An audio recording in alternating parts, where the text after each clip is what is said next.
Hey guys, SpinoDude here, and today we are going to be taking a look at a Papo figure. So Marvin, bring it out. Thank you, Marvin. So today, guys, we are going to be taking a look at this. It is the beautiful Papo Allosaurus. I've been meaning to get my hands on this guy for quite some years now, and I just recently picked him up, so I cannot wait to take a closer look at this fearsome Jurassic predator. So without further ado, let's get on with the review. Before we start taking a closer look at the figure, here are a few quick facts about Allosaurus itself. Allosaurus fragilis was a massive predator that lived in the late Jurassic period of Colorado and Utah, USA. It was a carnivore that weighed 1.6 tons and could grow up to 28 feet long. It lived 155 to 150 million years ago and was most likely the top predator of its time. So without further ado, let's start taking a closer look at this fantastic Jurassic predator.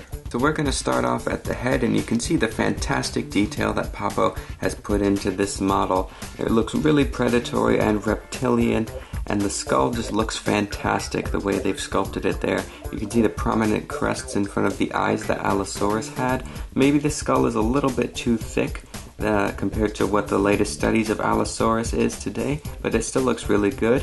You can see the nostrils carved out there, really nice. Big scales around the eye. You can see the eye painted in a glossy orange paint to give it a genuine wet look. And one thing I really love about this guy is the color scheme with the black scales mixed in with the tan colors. It just works out really well. You can see some really nice spines and barbs going off the back of the neck here, giving it a really reptilian look. Really looks ferocious. And if you're familiar with most of the Papo carnivores, this one does have an articulated jaw, so it can open up really nice. And you can see the fleshy parts of the skin that hold the jaw together there. Those just slide into the upper jaw when you close it. And you can see just how well hidden this function is, because look at how nicely the skin just blends in when the jaw is open and the jaw is closed. It just looks really nice and a really smooth motion on this one as well. You can see the really nice sculpted teeth, individually painted and weathered. Very nice. You can see the tongue, they painted in a glossy pink paint on the inside to give it a wet look. Really nice. The roof of the mouth has been sculpted and painted as well, and it looks beautiful. Moving down the neck, you can see some larger scales that give it a really reptilian look again. You can see the black color transitioning into this more tan color, which looks really nice. You can see how the scales get more broad as we hit the shoulder area. You can see more of these spiny barbs on the back, which makes it look really ferocious. I really love that touch that Papo put in. See really nice tensing muscles in the forearms here, looks really nice. I love the shaping of the arm and of the hand as well. Just look at how beautiful the hand is sculpted and painted. It looks really nice. Lovely black claws. And this claw here, to prevent it from breaking, this is actually attached to the front leg because it's in a striding position. See the skin bagging up in front of this leg because this leg is pushing the skin forward against the ribs. You can still feel the ribs here that were carved out in the sculpt. Really nice. You can see the really beautiful black scales on top of the body here. Really gives it a crocodilian look, and I just love that. Look at how great that looks. It looks really realistic. It's fantastic. I love the sleek body that they gave the Allosaurus as well, because it makes it look really predatory, and then the pose really makes it look like it's on the hunt. So moving down the leg here, you can see the lovely large black scales with the tan color from the underbelly transitioning through the bottom here. Some reddish brown scales going down the front of the leg here and going across the toes. The toes are tipped with some lovely black claws. You can see the dew claw on the inner side of the leg here. Really nice. See the skin stretching behind the leg as well. That looks really nice. Some black stripes in the tan part of the underbelly with the tail here. Nice touch. You can see right here is where these spines get really big, and I love the way that looks, especially with the model farther away. It makes it look really predatory and menacing. Large crocodilian-like scales continue. They actually get larger on this part of the tail.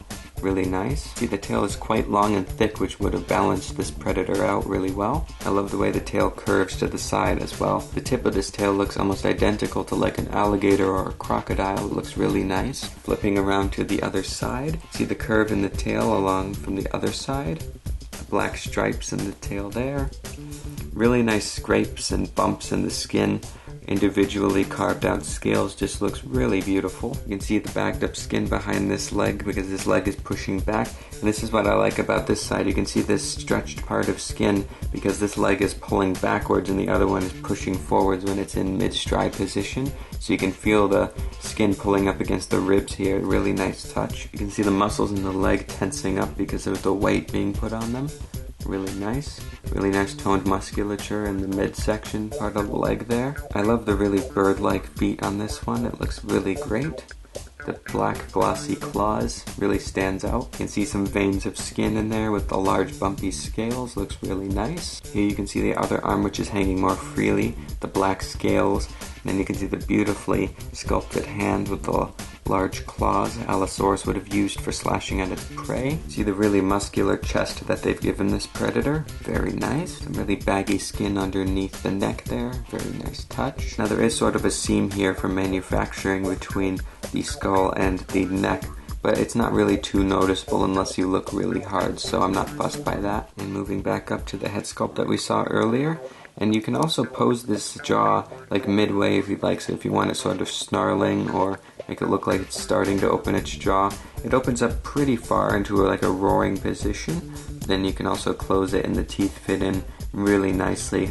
I just love the articulated jaws on the figures. It just gives the animal a whole new look, whether it's open or it's closed. As far as scientific accuracy goes with this figure, I think it's good. Papo usually tend to go for more of the movie monster side of dinosaurs, but I think they did a great job with this Allosaurus. Now this model was made almost 10 years ago, but compared to the newest studies into Allosaurus, the entire body construction looks really good compared to what there is today. The only thing that could be a little bit inaccurate compared to the latest reconstructions is the skull. I don't think the skull would have been quite this thick, but from the sides it looks fantastic and I absolutely love the detail. And one thing I really like are these barbs, like these quill-like spines coming up in the back of the Allosaurus here. There's no evidence whether Allosaurus had those or not, but I think it's a really nice touch because reptiles have lots of large scales like these that make them look more menacing. So you're probably wondering just how big this figure is, so Marvin, bring in the ruler. Thank you, Marvin. So we have our trusty flexi ruler now, so we're going to measure this guy. So in terms of the length, we're looking at a whopping 10 inches long, and in terms of the height, at the highest point, which is the curve in the tail here, we are looking at 4 inches. For comparison, here's the Papo Allosaurus next to the first figure we ever reviewed on this channel. It's the Papo Stegosaurus. Now these two guys did live with each other in North America, and I think they're scaled up really nicely next to each other. They look like they're almost in a battling position. If you want to see the review for the Papo Stegosaurus, the link is down below. Next up for comparison, here's the Papo Allosaurus next to the Papo Dimetrodon. If you want to see the review for this guy, link is down below. Now these two didn't live next to each other. The Dimetrodon actually lived before the dinosaurs, but I think these two look great next to each other. There's just something about the detail in both of these that really look great when displayed next to each other. Next up for comparison, here's the Papo Allosaurus next to the massive Papo Apatosaurus. This has been recently reviewed on the channel. If you want to see the review, link is down below. These two did live next to each other as well, and I had to turn this one to the side so you can see most of the body because it's just so long. But these two look great, and the poses really complement each other nicely. The Apatosaurus has its head turned around, and it's almost like it's fleeing away from the pursuing Allosaurus. Well, there we go, guys. That was today's look at the beautiful Papo Allosaurus. I think this beautiful figure is still great for any dinosaur collection, even though it's quite old now, and it's one of my favorite Allosaurus figures that I've ever seen. Its detail is fantastic, and I love the articulated jaw and the really reptilian scales that go along the body. So yeah, guys, I definitely recommend that you pick this up. I know this is a fan favorite dinosaur, and there are a lot of Allosaurus fans, so definitely pick this up if you are a fan of this dinosaur. Anyway, guys, thank you so much for watching. Leave a comment down below on your opinion of this dinosaur figure. Leave a like and subscribe, and I'll see you in the next video. Bye-bye.